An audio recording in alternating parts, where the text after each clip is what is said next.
It was nearly midnight, and the rain hadn't let up in hours. Mason Clark, a 38-year-old mechanic in a small Pennsylvania town, was driving home after a brutal double shift at the shop. His hands were still stained with grease, and his back ached like hell. His old pickup's heater barely worked, and the windshield wipers squeaked every time they made a pass. He'd skipped dinner again, couldn't afford both gas and groceries this week. As he rounded the bend near Miller's Bridge, his headlights caught someone lying in the ditch. Slamming the brakes, Mason pulled over and jumped out without a second thought. The rain soaked him instantly. There, half covered in mud, was a woman, unconscious, bleeding from the forehead. Her expensive leather jacket was torn at the shoulder. Hey, can you hear me?" Mason shouted over the rain, dropping to his knees. She stirred, groaned, but didn't speak. Without hesitating, Mason lifted her into his truck. She was light, shivering.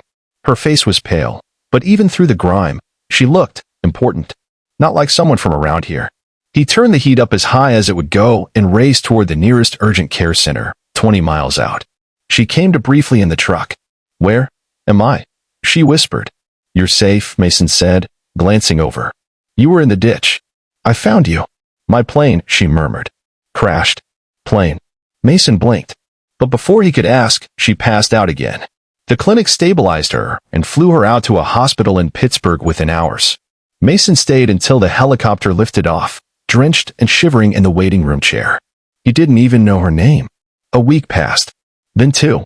Mason went back to fixing engines, eating canned soup, and helping elderly neighbors for free when he could. Life returned to normal until a black SUV pulled up outside his garage one morning. A woman stepped out, dressed in a navy blue blazer, walking like someone used to being in control. Mason wiped his hands on a rag. "Can I help you?" She smiled. "I think I owe you that question." It was her. The woman from the ditch. He blinked. "You're okay." "I'm more than okay. Thanks to you." They sat on a couple of folding chairs near the back of the garage, surrounded by the smell of oil and rusted tools.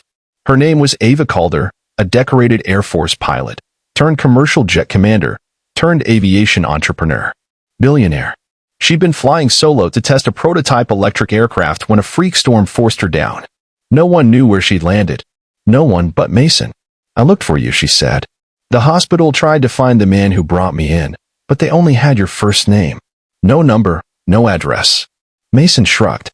"Didn't do it for thanks. Just glad you're all right." Ava looked around his garage. "This your place?" "I rented." "Barely. It's enough." She was quiet for a moment.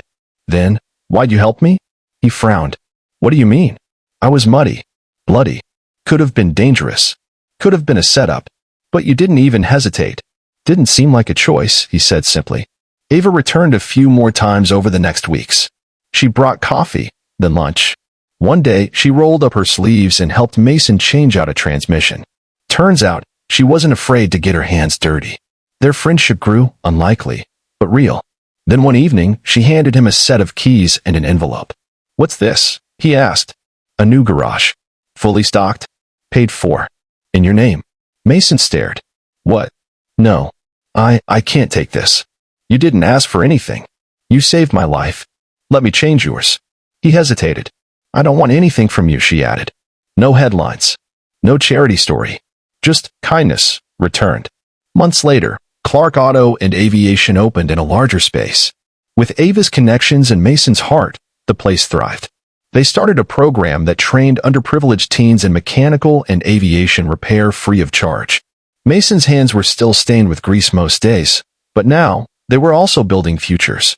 And every time someone asked him how he ended up running one of the most innovative repair shops in the state, he'd smile and say, "I found someone broken on the side of the road, and it turned out I was the one being rescued."